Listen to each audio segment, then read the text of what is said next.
Yan pa mga bossing ko. Pasensya na mga bossing ko, ako'y napaiyak. Pero gumaan yung kalooban ko mga bossing.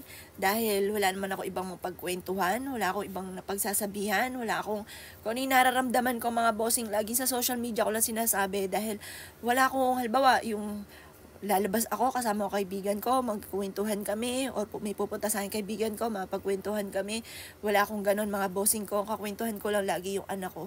Kaya ngayon, masama loob ko, dito diretso ka agad ako kasi alam ko nandyan lang naman siya kahit di ko siya nakikita. Yung presensya niya, nandyan lang siya, nakikinig siya sa akin. Basta ako, tulungan mo ako. Patatagin mo kalooban ko kasi alam ko nandyan ka naman. Ganito na lang gagawin ko kasi wala akong iba na pagkukwentuhan. Yung anak ko pa namang bunso, 11 years old pa lang po yun. Panilaruan nga po yung gusto po niya. Pero mature na rin yung isip po niya. Minsan sinasabi niya sa akin, Mami, kaya nga ako ganyan, ganyan. Sabi ko, oo nga anak. Ayun.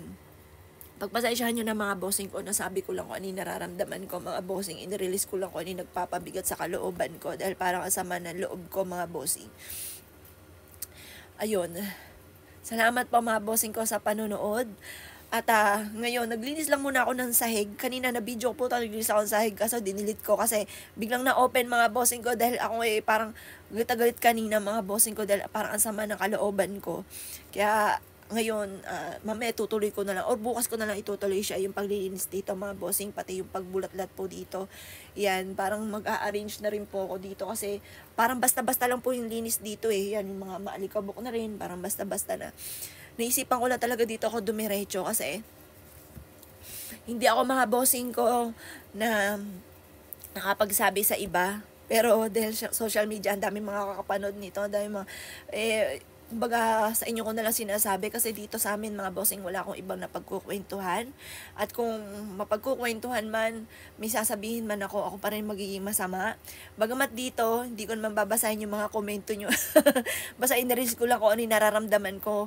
Ayan, kilala ko ng iba, sasabihin niya, uy, alam mo, ano po, tita, may ano ganyan. Sa ko na lang pansinin, basta nasabi ko lang kung ano yung nararamdaman ko.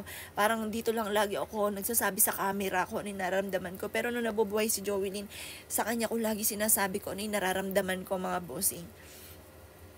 Pagpasensyaan nyo ng mga bossing.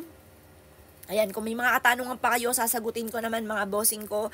Kung ano man may mga negatibo, opinion nyo po yan. Wala, hindi ko naman kukontrahin din po yan. Hindi rin ako magagalit. Pero asahan nyo po pagka mga negative. Hindi ko talaga binabasa, jump lang ng jump. Tapos pa yung mga tanong kagaya nung paano ako nagsimulang magnegosyo. Yun nga po, nasagot ko na kanina doon sa isa kong video. Kung ano nga po yung, kung saan ako nagsimula at kung ano yung hirap. Napakarami pang hirap mga bossing. Pero siyempre, kaya sabi ko nga po sa inyo, bawat tao may kanya-kanyang pagsubok, kanya-kanyang istorya lang tayo ng buhay. Ngayon po mga bossing, pinakamasakit. Nawala yung anak ko. Pakasakit. Pero kaya yan. Walang problema o pagsubok na hindi kaya lampasan. Ang masaklap lang, nawala po yung tao na lagi kong pinagsasabihan ng problema. Siya lang po yung lagi nagpapayo sa akin. Na totoong payo. Siya yung lagi. Wala namang iba mga bossing ko na iba Ayan, babay po muna mga bossing. At magluluto pa ako. Bagamat pugtong-pugto na yung mata ko mga bossing, pero okay lamang. Kami-kami na naman din na nandito. Kaya lang, syempre magtatanong. Pag sinabi ko, chika dyan, chika doon, chika dyan. Yan, di ba?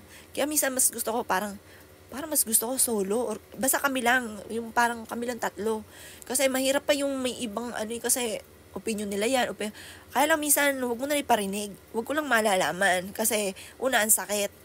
Kasi sinang-ayunan mo ko, tapos pag nakatalikod na iba na sasabihin, yung ganun mga bossing, ang sakit. Tapos lalo na hindi iba sa inyo, di ba?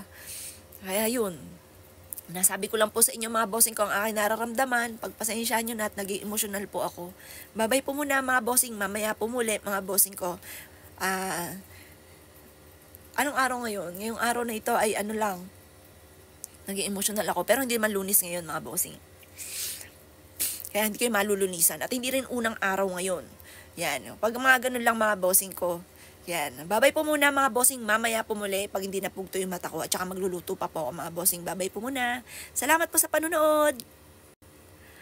At salamat din po sa pakikinig. Salamat po.